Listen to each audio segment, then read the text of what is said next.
جشن بھی ختم ہو جائے گا. عشق کرتے ہو لہو لاؤ لہو جلتا ہے, ان چراغوں میں فقط تیل نہیں چلتا ہے, اس سے ملنے کی خوشی بعد میں دکھ دیتی ہے, جشن کے بعد کا سناٹا بہت کھلتا ہے. تو جشن ختم ہو جائے گا, سناٹے ہمارا حصہ بن جائیں گے. تو میں جناب کو ان کے شعر سے آواز دے رہا ہوں کہ ماچس تمہارے ہاتھ میں ہے تم ہی طے کرو, ماچس تمہارے ہاتھ میں ہے تم ہی طے کرو, اس سے دیے جلاؤ گے یا گھر جلاؤ گے.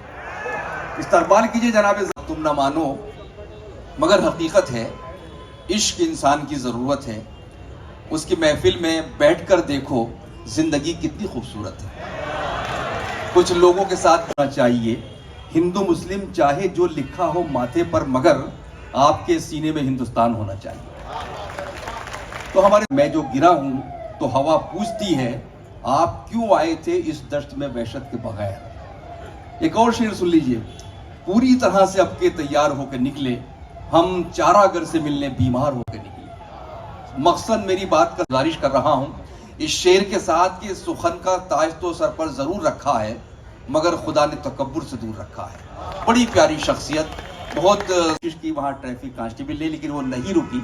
بہرحال ٹریفک کانسٹیبل نے اپنی بائک اٹھائی, ان محترمہ کا پیچھا کیا اور ایک جگہ جا کر اوورٹیک کر لیا اور ان سے کہا کہ دیکھیے محترمہ, ایک تو آپ نے ریڈ لائٹ جمپ کی ہے, دوسری بات یہ ہے کہ میں مستقل سیٹیاں بجا رہا ہوں اور آپ رکنے کا نام ہی نہیں لے رہی ہیں.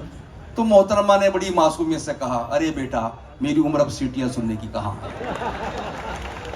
تو بس یہ کہا کہ قید نہیں تھی, کوئی کہیں بیٹھے, جہاں مقام ہمارا تھا ہم وہی بیٹھے, امیر شہر کے آنے پہ اٹھنا پڑتا ہے, لہٰذا اگلی صفوں میں کبھی نہیں بیٹھے.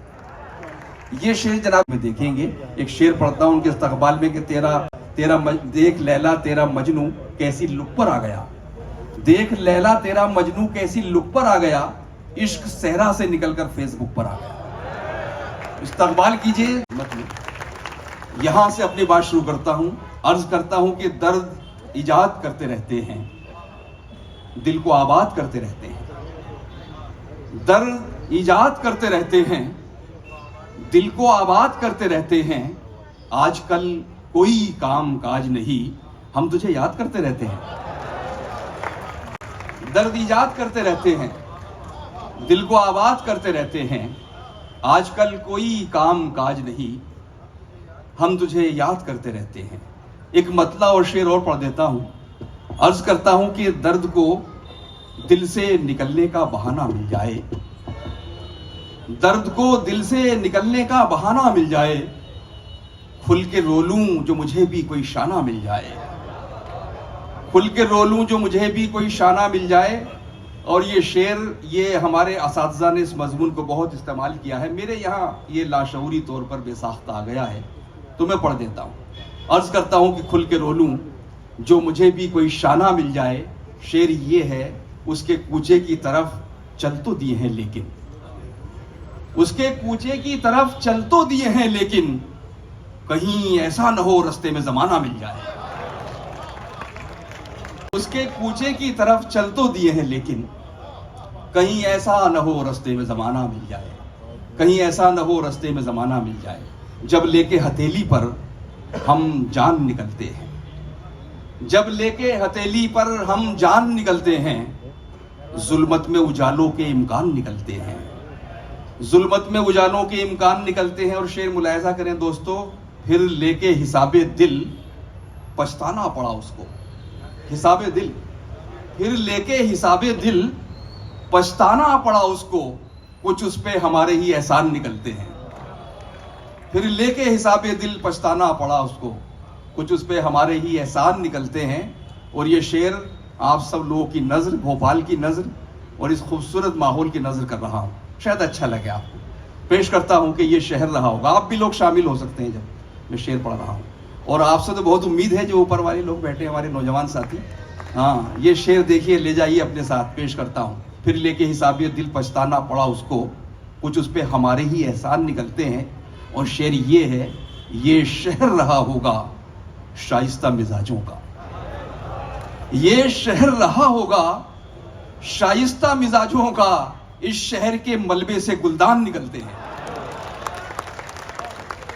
یہ شہر رہا ہوگا یہ شہر رہا ہوگا شائستہ مزاجوں کا، اس شہر کے ملبے سے گلدان نکلتے ہیں، اس شہر کے ملبے سے گلدان نکلتے ہیں، ٹوٹ جائیں گے، بکھر جائیں گے، مر جائیں گے، ٹوٹ جائیں گے۔ ڈاکٹر بیٹھے ہیں ہمارے یہاں پر، بہت محترم شخصیت، ٹوٹ جائیں گے، بکھر جائیں گے، مر جائیں گے، زیست کا مارکا سر کر کے مگر جائیں گے، زیست کا مارکا سر کر کے مگر جائیں گے۔ اور 14 فروری ابھی گزرا ہے، میں شعر پڑھ رہا ہوں دوستو، نوٹ کر لیجئے، اگلے سال کام آئے گا۔ پیش کرتا ہوں کہ زیست کا مارکا سر کر کے مگر جائیں گے، سوزے جاں بن گیا اظہار محبت کا سوال، سوزے جاں بن گیا اظہار محبت کا سوال، آج اس کام کو نمٹا کے ہی گھر جائیں گے۔ سوزے جاں بن گیا اظہار محبت کا سوال، آج اس کام کو نمٹا کے ہی گھر جائیں گے۔ آخری 2-3 شعر اور بس پڑھتا ہوں، پھر ہمارے دوسرے شعراء کرام کلام پیش کریں گے۔ عرض کرتا ہوں کہ کبھی جو خود پہ ندامت سی ہونے لگتی ہے، کبھی جو خود پہ کہا جاتا کہ پشچاتاپ کا ایک آنسو جو ہے وہ پوجا ارچنا پر بھاری ہوتا ہے، کبھی جو خود پہ ندامت سی ہونے لگتی ہے، تہے شعور عبادت سی ہونے لگتی ہے، تہے شعور عبادت سی ہونے لگتی ہے۔ اور اب آپ کا شعر آ رہا ہے، پیش کرتا ہوں۔ میں اس لیے بھی ذرا اس سے کم ہی ملتا ہوں، میں اس لیے بھی ذرا اس سے کم ہی ملتا ہوں، بہت ملو تو محبت سی ہونے لگتی ہے۔ میں اس لیے بھی ذرا اس سے کم ہی ملتا ہوں، میں اس لیے بھی ذرا اس سے کم ہی ملتا ہوں، بہت ملو تو محبت سی ہونے لگتی ہے۔ نہ صرف یہ کہ محبت سی ہونے لگتی ہے، نہ صرف یہ کہ محبت سی ہونے لگتی ہے، کسی کسی کی تو عادت سی ہونے لگتی ہے۔ نہ صرف یہ کہ محبت سی ہونے لگتی ہے، کسی کسی کی تو عادت سی ہونے لگتی ہے۔ آنسو ہے نہ آہیں، نہ کوئی دکھ ہے نہ غم ہے، آنسو ہے نہ آہیں، نہ کوئی دکھ ہے نہ غم ہے، اس بار کا یہ عشق تو اوسط سے بھی کم ہے۔ آنسو ہے نہ آہیں، نہ کوئی دکھ ہے نہ غم ہے، اس بار کا یہ عشق تو اوسط سے بھی کم ہے۔ اور شعر ملاحظہ کریں، آپ سب لوگوں کی توجہ چاہتا ہوں، پیش کرتا ہوں کہ جن لوگوں نے اب تک داد نہیں دی وہ بھی ذرا سا اس پہ انشاءاللہ مجھے امید ہے کہ داد دیں گے، کہ بہت سی یہ چیزیں پیش آتی ہیں۔ آنسو ہے نہ آہیں، نہ کوئی دکھ ہے نہ غم ہے، اس بار کا یہ عشق تو اوسط سے بھی کم ہے۔ ہم آخری نمبر پہ ہیں فہرست میں اس کی، ہم آخری نمبر پہ ہیں فہرست میں اس کی، جب کوئی میسر نہیں ہوتا ہے تو ہم ہیں، کہ ہم آخری نمبر پہ ہیں فہرست میں اس کی، ہم آخری نمبر پہ ہیں فہرست میں اس کی، جب کوئی میسر نہیں ہوتا ہے تو ہم ہیں۔ اور آخری 4 مصرے اور 2 شعر، یہ اس کے پڑھنے کے بعد میرا یہ جو سلسلہ ہے ختم ہو جائے گا شاعری کا۔ پیش کرتا ہوں کہ تمہاری تال لکتی ہے، میرا سر ٹوٹ جاتا ہے، تمہاری تال لکتی ہے، میرا سر ٹوٹ جاتا ہے، بچھڑ کر تم سے جینے کا تصور ٹوٹ جاتا ہے، بچھڑ کر تم سے جینے کا تصور ٹوٹ جاتا ہے۔ اور یہ شعر سب لوگ شامل ہوں، پیش کرتا ہوں کہ کوئی تذلیل کرتا ہے تو اس سے دکھ تو ہوتا ہے، کوئی تذلیل کرتا ہے، کوئی تذلیل کرتا ہے تو اس سے دکھ تو ہوتا ہے، مگر ایک فائدہ بھی ہے، تکبر ٹوٹ جاتا ہے۔ کوئی تذلیل کرتا ہے تو اس سے دکھ تو ہوتا ہے، مگر ایک فائدہ بھی ہے، تکبر ٹوٹ جاتا ہے۔ بہت شکریہ حضرات، میں نے اپنا کلام پڑھ لیا ہے۔